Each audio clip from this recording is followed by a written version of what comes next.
You like jazz? Then you'll love the Harlem Renaissance, where jazz was truly defined. When America was first founded in 1776, freedom was a special privilege for white men. People could try and change and to better themselves, but things would only ever really work out if they fit a narrow list of characteristics. However, despite these myriad issues, America was still all about freedom and the American dream. While the term American Dream was coined quite recently in 1931, its foundational principles are the same foundational principles that our country is based on. The American Dream says that everyone should have equal opportunity, and with hard work and determination, you can be successful. While people have had to fight for change and fight for true equality, this is still just another facet of the foundational principles and values of America. The American Dream has always been about bettering yourself and striving for change, which the Harlem Renaissance truly exemplifies. Beginning in 1918 and ending in 1937, the Harlem Renaissance arose due in part to the Great Migration.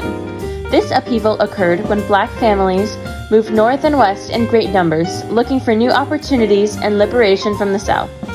While this era of change was primarily located in Harlem, New York, it was also present in Cleveland, Ohio, Los Angeles, California, and Washington, D.C. Cities like these became thriving hotspots for the migrating black population. These communities grew an abundance of new black culture, with black artists finally gaining control over the representation of their culture and experience, and new styles of art and music emerging. New music, such as jazz, was cultivated among budding musicians like Duke Ellington and Louis Armstrong, and in clubs like the Cotton Club. Dancers like Josephine Baker and actors like Paul Robeson became widely famous. Writers like Langston Hughes spoke about the issues of the time and the struggles of the black American. Artists like Aaron Douglas depicted how life in America was for the black population through uniquely African American styles. Just 2 generations before, their forefathers were enslaved. They were not citizens, they could not vote, they had no rights, and life likely seemed brief and hopeless. However, only 55 years later, African Americans were thriving, creating, and undergoing a huge transformation that permanently shaped art and culture in America. New styles of art flourished, and despite rampant inequality still present, things were looking up. How can you pull yourself up by the bootstraps? Fundamentally, it is impossible, and frankly, should never really be tried. However, this is what African Americans did in the post-Reconstruction era. Not only did they rise in standing, gain control over the representation of their culture and their experience, and begin to recover from over 400 years of slavery and oppression, but they began an artistic and cultural shift that rivaled the first Renaissance. And in doing this, they truly exemplified the American dream.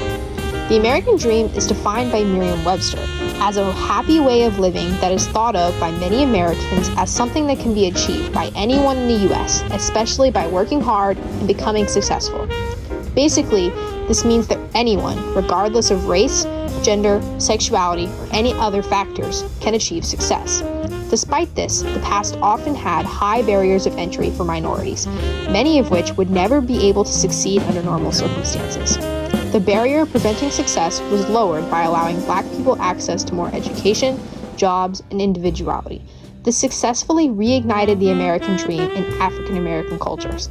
This countered the post-Reconstruction racism with prideful cultural expressions. Using art as a resistance, this movement not only resisted oppression, but also uplifted black communities, showing resilience and the pursuit of equality, a major theme of the American dream. They did all of this under their own power. With hard work, skill, and labor, they created perhaps the most significant cultural reemergence of the 20th century, in a way that reflects the idea of the American dream. Because before this, the American dream was just that, a dream. No amount of hard work or skill could truly breach the cultural divide. However, against all odds, Black Americans managed to make the American dream the American reality. Douglas was a notable figure during the Harlem Renaissance, known specifically for his works of art. Born in Topeka, Kansas, he likely never expected he would be as well known as he is nowadays. By 1922, he earned a bachelor's degree from the University of Nebraska-Lincoln in fine arts. Then, for 2 years, he taught high school art.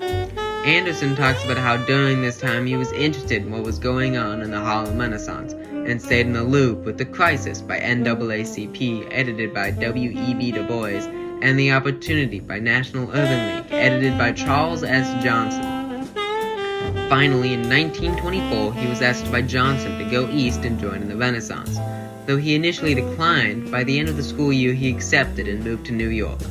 In 1931, he lived a year in Paris, where he studied painting and sculpture at Académie Scandinave. His successful artistic career is an example of the American dream at work. His hard work paid off with incredible success. He is still a well-known name nowadays, and despite his struggles, he still managed to make a name for himself.